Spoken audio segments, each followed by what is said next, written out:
Welcome to the channel viewers. Dr. JWA, youth theologist since 1994.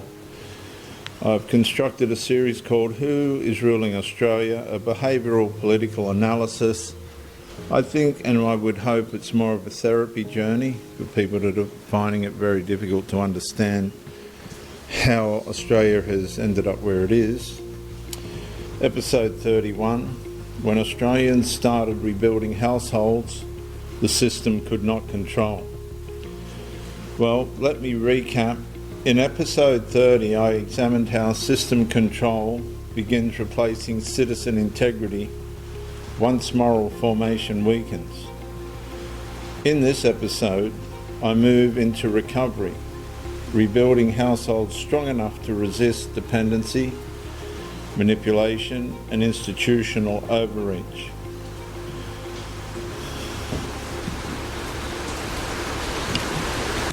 Australians continued assuming the constitutional architecture underneath the nation remained fundamentally intact. Then slowly another recognition began surfacing beneath the exhaustion.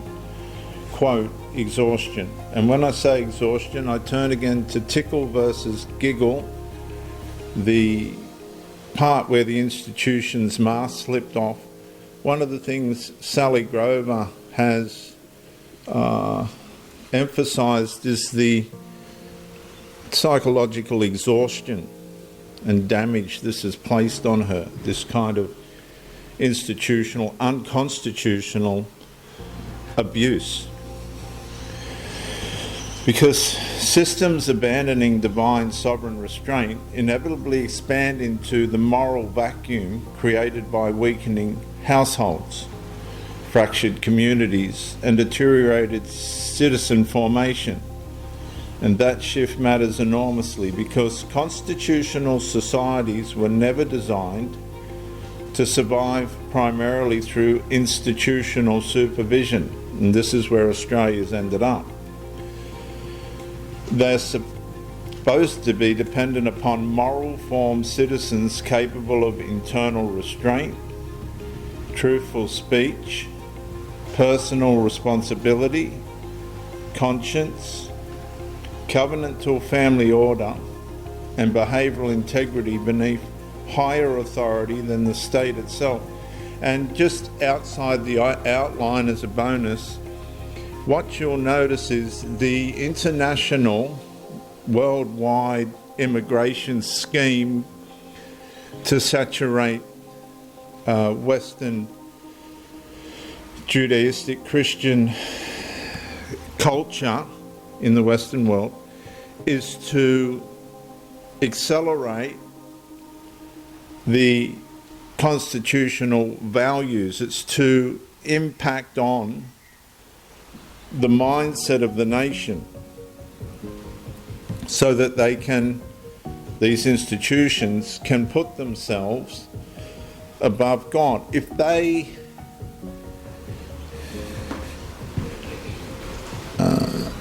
make God invisible and the Christian values invisible, which is what they're doing, trying to. And they'll do that with the increase in Islam and all the rest of it, because then the religious focus changes despite the objections and the resistance. Then they escape the morally formed citizens. They escape all that. Because by immigration, they abolish it. This is what people don't understand. They're trying to overtake God's position in our society, the Father, Son, and the Holy Ghost, so that they can have more control. Immigration's not as innocent and compassionate as it looks. It's an infiltration deliberately organised in a way in which Christendom will fall. First institutionally and then civilisationally. And this brings us back to the Crusades. Tommy Robinson just did an interview, and the gentleman interviewing, highly intellectual, said that in a way you've started the necessity of citizen crusades. And he's right. That's a bonus, it's outside the outline. See, Australia's inherited constitutional Christian architecture once assumed God above government, law above rulers, conscience before coercion, family before bureaucratic administration, and those assumptions limited institutional expansion internally. But once divine sovereign restraint weakens, systems increasingly compensate through procedural management rather than moral trust. And the paradox deepens further, viewers. Institutions continue speaking the language of empowerment while increasingly surrounding citizens with behavioural compliance structures, administrative oversight, psychological management, procedural dependency, and expanding interpretive authority over ordinary life itself. And somewhere beneath the adaptation, another devastating recognition slowly emerges. The weakening of the households does not merely damage private life. It expands institutional jurisdiction, because populations lacking moral formation, stable identity, disciplined conscience, and covenant structure become increasingly governable through emotionally managed procedural expansion and behavioural supervision of the institutions. And that is the constitutional consequence now facing Australia and surfacing beneath Australian life. Not merely family stress, civilisational displacement, and it's civilisational displacement driven by the undermining of the Constitution and trying to replace the Constitution. Actually, I don't know how they're going to do it, but whether they're aware of it or not, they're trying. Now, a generation raised without durable moral architecture increasingly looks upward towards systems for identity, meaning, authority, emotional regulation, behavioural guidance, and existential stability once formed closer to the ground beneath transcendent restraint, divine restraint. And this is why the constitutional Christian underlay in Australia matters far beyond nostalgia. It restrained institutional absorption by strengthening the citizen internally before power expanded externally. And the opposite's happening in Australia. Viewers, just outside the outline again, and it's no offence toward Islam, but they're a visitor. This is a Christian country. But if you look at the saturation, they know the nation's saturated, there's not enough housing. They're saturating it with Islamic ideologies and foreign ideologies to numb out Christendom. Because what does that do? It gives the institutions more power, because the civilians are then left too far away to get back to the Constitution. That's why people keep saying, wake up Australia, because it's slowly slipping out of our grasp, believe it or not.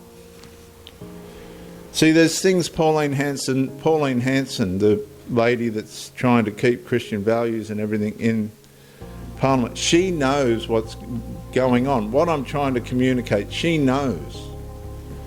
But she can't put it in those terms because the normal public won't understand it. If you can drown out Christian values in the Western world, you take over. You completely take over because there's no restraint.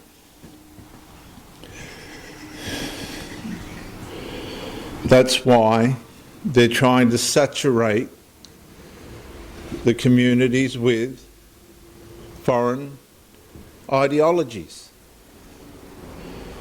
That I'm going to close this session here. I mean, I've said way too much. I'll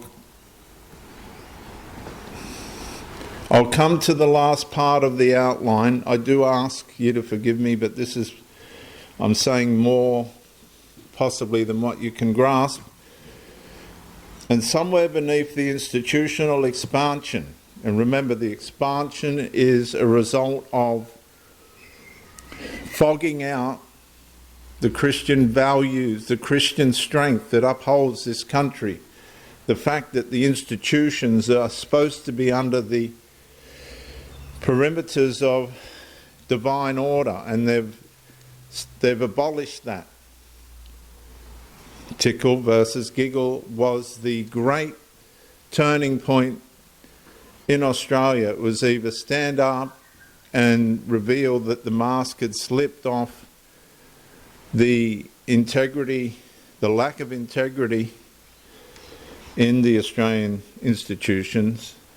I mean, if you can just make up, viewers, they're making up whatever they want. They're trying to teach God himself how he should have created the place. Just think for a minute. Think for a minute. Think for 1 minute. There's a part in the Bible where Job, in all his distress and loss and tragedy and catastrophe, turned to God and waved his fist and accused God. What is happening in Australia is far more severe than that. And I've put in other videos how complete civilizations have collapsed as a result of it. But we're too spoiled to understand what's happening in the spiritual realm here. The institutions in Australia, relative to the Tickle versus Giggle catastrophe, as it were, have revealed that they're trying to, well, they've abolished God, they've abolished any Christian perimeters to keep the institutions in line, and that they've decided that they know better than the Creator themselves. You've got to understand how severe that is and how that is noticed by the Creator. That is it will not go unpunished.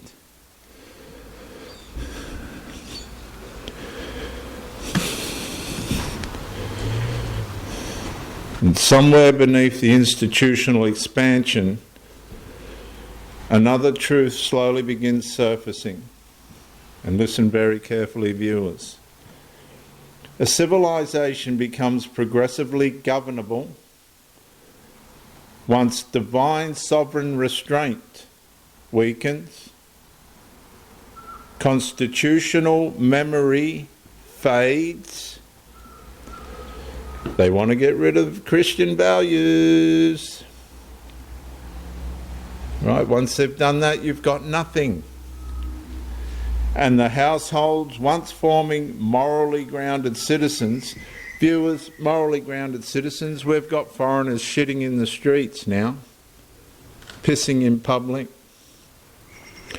throwing their rubbish, household goods and everything in rivers, getting free housing, have contributed. No, they say the immigrants contributed. Yeah, those immigrants contributed and paid for what they've got.